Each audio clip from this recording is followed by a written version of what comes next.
हूँ, ये भी एक अच्छा सबके नसीब में नहीं होता। पिछले 42 सालों से फरीदाबाद जिले में मिलने वाले लावारिस लाशों का विधि पूर्वक दाह संस्कार करने वाली संस्था शक्ति सेवा दल ने साल भर की 248 लावारिस लाशों की अस्थियों को हरिद्वार विसर्जन के लिए भेजने से पहले न्यू जनता कॉलोनी के स्वर्ग आश्रम में विधिवत रूप से गंगाजल और दूध से धोया। इस मौके पर धार्मिक सामाजिक संगठनों के लोगों के अलावा शिक्षा मंत्री श्रीमती का और शहर के गणमान्य व्यक्ति मौजूद रहे। सभी ने संस्था द्वारा किए जा रहे नेक कार्य को लेकर प्रशंसा की। वहीं पूर्व शिक्षा मंत्री श्रीमती ने कहा कि वह पिछले 22 वर्षों से हर साल अस्थि विसर्जन के कार्यक्रम में शामिल होती रही है और संस्था जिस तरह लावारिस लाशों का दाह संस्कार कर उनकी अस्थियों का विसर्जन करता है, उसके लिए वह संस्था को तहे दिल से धन्यवाद करती है। मैं श्री शक्ति सेवा दल के तमाम सदस्यों की, प्रधान जी की लीडरशिप में काम होता है, लेकिन उनको साथ लेते हुए सभी सदस्यों का दिल से आभार व्यक्त करती हूँ। मुझे लगातार 22 वर्ष हो गए इनके इस कार्यक्रम में शिरकत करते हुए, लेकिन ये जो पुण्य का काम ये करते हैं, मैं इनका आभार व्यक्त करती हूँ। इनकी वजह से हमें मौका मिलता है। बहुत सी दुनिया ऐसी है, जब हम इनके बीच में आते हैं तो हम ये बात को जानते हैं कि बहुत सारे लोग ऐसे हैं जिनको परिवार का कंधा भी नसीब नहीं होता, और परिवार वाले हो सकता है कुछ लोग ऐसे भी होंगे जिनको आज भी ढूंढ रहे होंगे, शायद घर आ जाएगा। लेकिन ये एक संस्था हमारी ऐसी है जो पिछले 42 वर्षों से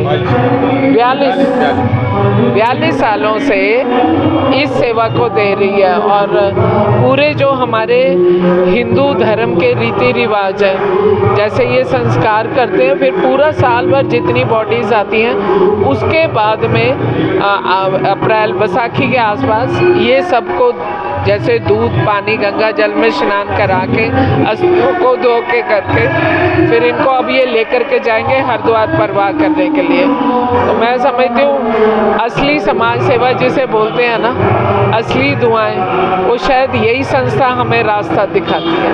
और इतने पवित्र स्थान पर आज हम खड़े, क्योंकि जब किसी को लेकर आते हैं ना तो राम नाम सत्य की आवाज़ आती है। आज उसी शमशान घाट में शिव स्थली बोलते हैं, शिव जी के स्थान पर खड़े हैं। तो मैं इनका बहुत आभार व्यक्त करती हूँ कि जो एक इस शहर को एक बहुत अनूठी सेवा इनके माध्यम से पिछले 42 सालों में दी जा रही है। और मज़ेदार बात यह है, प्रधान तो बदलते रहते हैं लेकिन संस्था की व्यवस्था में कभी गड़बड़ी नहीं हुई, ये एक बहुत बड़ी बात। 248 शव है जो कि कॉर्पोरेशन ने हमें हैंड ओवर की है। इनका विसर्जन करने के लिए आज ही यहाँ से हम जाएंगे। पूरा साल हम इनको रखते हैं अपने पास, और कोशिश यही होती है अगर कोई हमारे साथ प्रॉपर इंट्रोडक्शन देता है तो पुलिस के सहयोग से हम उनको वारिस को हैंड ओवर करते हैं। उनका जो सर्टिफिकेट होता है, क्योंकि 4 दिन के बाद तो बॉडी संभाल ली जाती है। तो हम आज क्या विधि रहती है? आज जैसे रवाना करते हैं तो क्या विधि रहती है आज? अभी आपने देखा होगा सभी समाज ने उनको गंगा जल शहद मक्खन से स्नान करवाया है। अब इनको दोबारा पैक करके रात को कंखल लेके जाएंगे। 42 साल पहले जो है इसकी शुरुआत की गई थी, क्या सोच रही थी इसके पीछे? श्री रूपलाल भाटिया जी हमारे प्रधान थे उस समय, और ईश्वर दास भाटिया कॉर्पोरेशन में एक ड्राइवर थे जो ये काम किया करते थे कॉर्पोरेशन में ही। उनका वैसे ही संस्कार कर दिया जाता था, पर कई बार उनको भी दिक्कत आती थी कि वारिस आते थे तो उनको अस्थियां मिलती नहीं थी। तो उसके बाद ये डिसाइड किया हम लोगों ने, हम इसका विधिवत संस्कार करके रिकॉर्ड मेंटेन करके रखेंगे, ताकि अगर कोई वारिस आता भी है तो उनको मिल भी जाए, और जो जिनको वारिस नहीं मिला हम उनके वारिस बन के यहाँ से लेके जाते हैं और गंगा में विसर्जन करते हैं।